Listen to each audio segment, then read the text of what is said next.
네, 빠르게 돌아가는 수단매 장세 속에서 포트 안에 어떤 종목을 넣을지 고민되시죠? 베테랑 PBO와 함께 맞춤형 포트폴리오 세워보도록 하겠습니다. 포트폴리오 플러스 류민수 유한타증권 부장과 함께합니다. 부장님 안녕하세요. 반갑습니다. 안녕하십니까. 네, 요즘에 수익률이 굉장히 좋지 않습니까? 이번 주도 포트를 만들어 보도록 하겠습니다. 어떤 섹터 집중하고 보시는지 만나보도록 하죠. 네, 이번 주 집중하고 있는 섹터가 STO AI와 같은 정책주를 집중을 하자 회피는 조선 섹터 가지고 오셨습니다. 얼핏 보면 좀 반대로 가지고 오시지 않았나라는 생각이 드는데 정책 관련주를 지금 집중해서 보자라는 말씀이십니까? 저는 일단은 지난 금요일 급락 이후에 이제 지금 주가 복원, 증시 복원이 일어나고 있는데 일종의 어찌 됐든 세제 개편에 따른 부분 때문에 그 부분이 또 신종 모드로 돌아가는 부분, 이 부분에 따라서 주가 반등이 일어나고 있는데 어찌 됐든 세제 개편안에 따른 불확실성 존재는 아직 존재하지 않나라고 생각을 하고 있고요. 이런 상황에서 우리가 일반적으로 익숙한 어떤 주가 반등이 일어난 이후에 기본적인 어떤 섹터 내의 순환 흐름보다는 정책 모멘텀에 따른 정책 관련주의 모멘텀 플레이에 이번 주 좀 초점을 맞추려고 저는 하고 있습니다. 그래서 국회 일정을 보면 오늘까지 이제 7월 본회의를 가진 후 내일부터 8월 임시국회가 시작이 되는데요. 이번 임시국회에서 몇 가지 증시와 관련된 정책적인 안들이 좀 다뤄질 것으로 봅니다. 그래서 예를 들어 STO나 스테이블 코인은 약간 퀘스천 마크 있는데 탈 플라스틱 관련, 그 다음에 전일 발표한 소보네 AI 관련 등이 예상이 되는데요. 어찌됐든 디지털 자산의 제도권, 금융 시스템 통합 움직임이 글로벌적으로도 계속 일어나는 상황이기 때문에 이런 어떤 부분에서 구조적인 어떤 재정비 수요가 좀 있지 않을까라는 생각을 하고 있고요. 이에 이제 정치권에서 큰 쟁점이 없는 것이 있어요. 그 중에서 유독 눈에 띄는 게 STO 법안입니다. 이거는 여야 간의 의견이 지난번에 없었고 다만 이제 지연이 된 부분이 정무위에서 이런 부분. 그래서 이번 주는 주제별 정책 모멘텀의 단기 대응에 좀 더 집중하는 것이 낫지 않을까라는 생각을 갖고 있습니다. 네, 정책 관련주를 좀 눈여겨보자라는 말씀을 해주셨습니다. 지금 조금 전에 들어온 소식을 보면 하루 이틀 주가 변동으로 인해서 정책을 다시 고려하기는 쉽지 않다라는 게 지금 나온 대통령실의 입장인 것 같습니다. 이번 주 정책 관련주 흐름을 좀 지켜보셔야 될 것 같고요. 조선주를 회피로 가지고 오셨네요. 좀 단기 피로감이라고 설명하면 될까요? 저도 요거도 먹죠, 이거. 끝날 듯 해도 안 끝나는 게 조선주 맞습니다. 아니겠습니까? 네. 제가 이제 회피로 놓은 거는 이제 모두에 설명드렸듯이 지금 섹터별로 이제 주가 반등이 일어나는 거잖아요. 전반적으로 다 그런 흐름이 있을 거예요. 다만 이제 제가 2주 전부터 조선주를 편입을 하면서 기존 주도주에서 유일하게 관세 협상 타결 전까지 좀 보려 한다고 했고 그 즈음까지 강하게 상승했기 때문에 지금의 조선 섹터는 좀 숨고르기 기간으로 보려 한다라는 생각을 갖고 있는 겁니다. 그래서 나쁘다는 얘기가 절대 아닙니다. 그래서 어찌됐든 이 마스가라고 해당 프로젝트에 대한 이 부분에 대한 국내 대형 조선사에 미치는 영향에 대해서는 이게 이제 규모도 크고요. 기간도 어느 정도 있기 때문에 프로젝트에 대한 수혜 여부를 조금 그러니까 파악하는데 좀 면밀하게 봤는데 다소 시간이 걸리지 않을까라고 생각을 하고 있고요. 일단 프로젝트 규모만 봐서는 국내 조선사들에게는 절대적으로 긍정적인 요소들이 많죠. 다만 제가 이제 한미 정상회담이 만약에 일부 언론에 의해서 다음 주에 개최된다면은 제 포토는 틀린 거고, 저는 이 조선 섹터를 한미 정상회담이 윤곽이 잡힐 때쯤, 일정이 확정될 때쯤에 다시 집중해서 보류하고 있다라는 점을 다시 한번 말씀을 드려봅니다. 네, 회피하다기보다 한미 정상회담 일정이 정해졌을 때 그때 다시 보자라는 말씀을 해주셨습니다. 지난주 포트폴리오 리뷰를 해볼 텐데요. 지난주에 부장님께서 집중 섹터를 2차 전지 ESS 쪽을 가지고 오시지 않았습니까? 오늘 좀 강하게 반등이 나오고 있어요. 지난주도 나쁘진 않았어요. 급락장 전까지는 나쁘진 않았는데 오늘 유독 좀 강하게 2차 전지 섹터가 그간에 주가 늘렸던 거 울분을 토하듯이 그렇게 좀 봤는데 부자리스트 강세가 지금 다 나오고 있습니다. 맞습니다.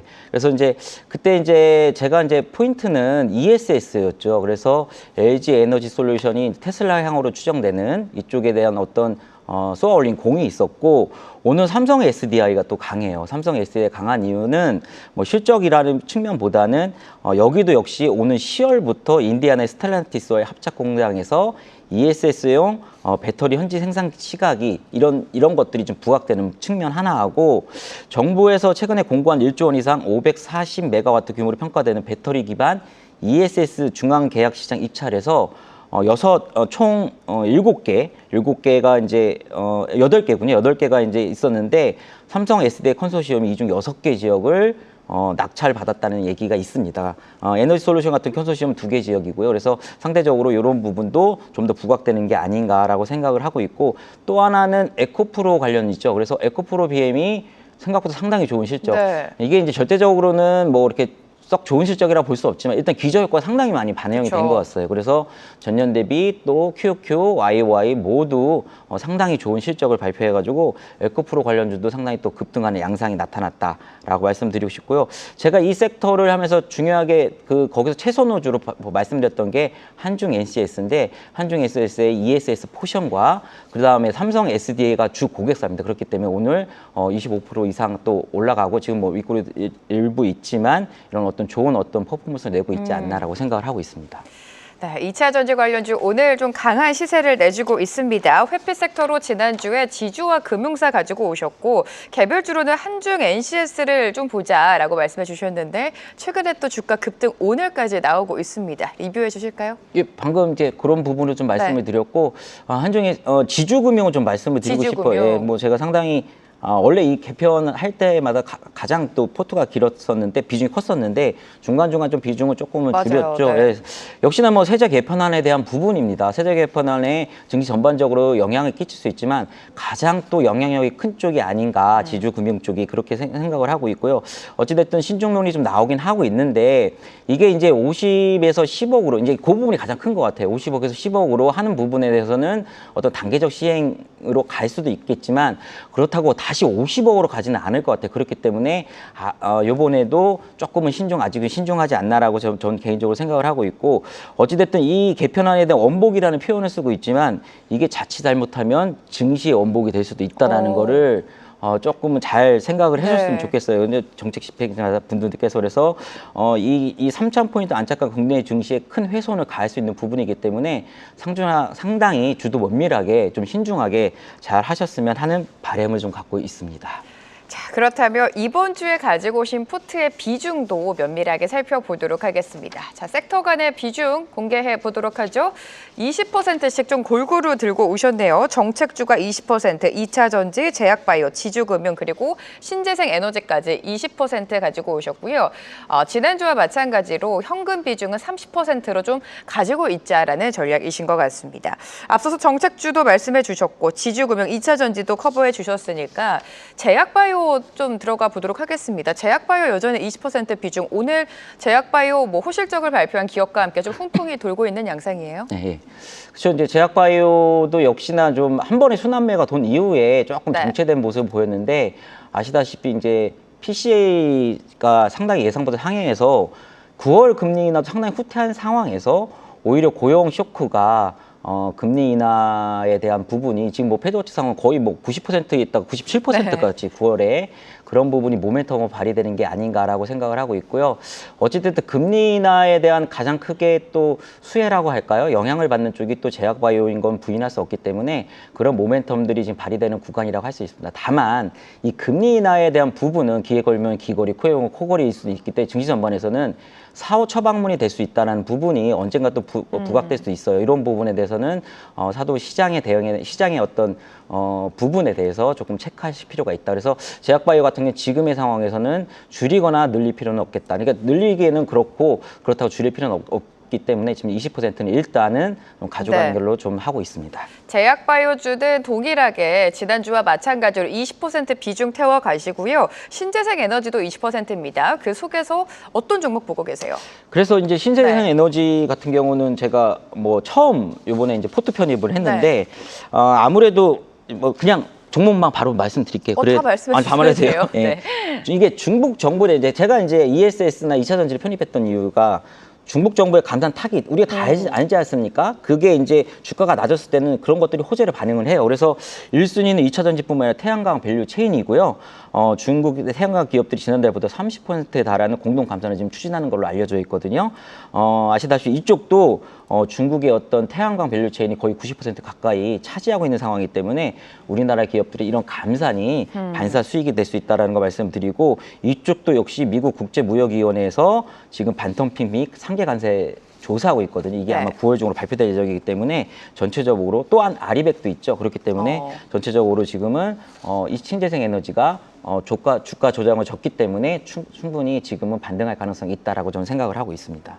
자, 그 안에서 그러면 어떤 종목 보세요? 이게 이제 결국은 이런 상황에서는 지금 폴리시리콘 가격이 가장 또 올라가고 있어요. 그러니까 이렇게 되면은 폴리실리콘 업체들이 강세를 보이고 다운스트림 영향이 있을 것 같거든요. 그렇기 때문에 폴리시리콘의 강자인 OCI 홀딩스를 좀 가장 좀 좋게 보고 있고요. 말씀드렸듯이 폴리실리콘 생산의 95% 이상을 중국이 담당하고 있기 때문에 이런 어떤 폴리실리콘의 가격 인상에 따라서, 그다음 감산에 따라서 동사가 가장 먼저 수혜를 볼 가능성이 높다라고 생각을 하고 있고, 미국 상무부는 최근 중국산 폴리실리콘 이쪽도 지금 조사를 하고 있는데, 추가적인 관세 인상이나 수입 제한 조치가 또 이루어질 것으로 예상되기 때문에 이쪽도 한번 잘 보시면 좋을 것 같다라고 생각을 하고 있습니다. 네, 신재생 에너지 안에서는 탑픽을 OCI 홀딩스를 가지고 오셨고요. 그 밖에 탑픽 종목 어떤 거 제시해 주실까요? 아까 이제 정책 이제 집중 섹터 STO 관련을 말씀을 드려봤는데, 정책주 예, 방금 말씀 여야 의견이 없고 정부 추진한 방향과도 큰 궤를 같이 하기 때문에 동사를 잘 봤으면 좋겠다. 그래서 미술품 분야 전문성 바탕으로 미술품 투자계약 증권 발행 등 신규 시장 진출을 하고 있고요. 그다음에 자회사 투게더 아트를 통해서 토큰 사업 진행하고 있다는 부분, 그렇기 때문에 사업에 대한 기대감이 크다라고 생각을 해서 저는 이쪽에서 가장 좀 좋게 보고 있다. 그래서 그 종목은 K옥션입니다. K옥션을 탑픽으로 가지고 오셨습니다. K옥션까지 좀 눈여겨보셔야 될 것 같고요. 지금 비중을 20%로 골고루 담아 오셨는데, 이 밖에도 우리가 좀 단기적인 관점에서 짧게 방망이를 들고 어떤 종목을 공략하면 좋을까요? 캐데몬이라고 한번 들어보셨어요? 들어봤죠. 들어보셨어요? 보지는 못했고 저도. 네. 지금 그 OST도 영국 차트에서 1등을 했습니다. 아, 그래요? 네. 그것까지는 제가 잘 모르는데 이게 아마 넷플릭스 애니메이션에서 역사상 가장 많이 본 애니메이션이라고 합니다. 맞아요. 그래서 큰 흥행을 끌고 있고, 여기서 주인공이 냉동김밥을 통째로 먹는 게 맞아요. 김밥 안 자르고. 회자가 되면서 지금 뭐 유튜브나 SNS에서 큰 어떤 회자가 되고 있다라고 알고 아시면 될 것 같고, 이게 원래 냉동학도가 전문인데 이게 작년인가요? 상당히 미국 쪽의 냉동김밥으로 되게 유명해졌던 회사예요. 또 한 번 반향을 일으켰는데, 이번에 이슈몰이는 중국입니다. 이 중국에 대한 어떤 이런 방금 말씀 캐데몬에 대한 열풍, 그 안에서의 냉동김밥 열풍이 있는 부분이기 때문에 나름 재료는 신선하다고 생각을 하고 있고, 그래서 뭐 일부에서는 불닭볶음면 이어서 김밥이 제2의 K푸드가 되는 거 아니냐라는 기대감도 있기 때문에 동사는 어떤 단기적인 트레이드로 충분히 가치가 있다고 생각을 하고 있습니다. 오늘 계속 기업명을 말씀 안 해주시는데 우양 말씀해 주시는 거죠. 한때 또 미국 시장에서 냉동김밥이 흥행을 끌었습니다. 하지만 지금 시점에서는 캐데헌이 또 흥행몰이를 하면서 주인공이 김밥을 먹는 장면, 우양 주가도 좀 들썩이고 있는 것 같습니다. 단기 트레이딩 관점으로 우양도 보자라는 전략 세워주셨고요. 다음 주에도 부장님과 포트폴리오 리뷰해 보도록 하겠습니다. 오늘 류빈수 유한타증권 부장과 함께했습니다. 고맙습니다. 감사합니다. 계속해서 다양한 경제 이슈를 알고 싶다면 구독과 좋아요, 알림 설정 부탁드립니다. AI 캐스터 권미정이었습니다.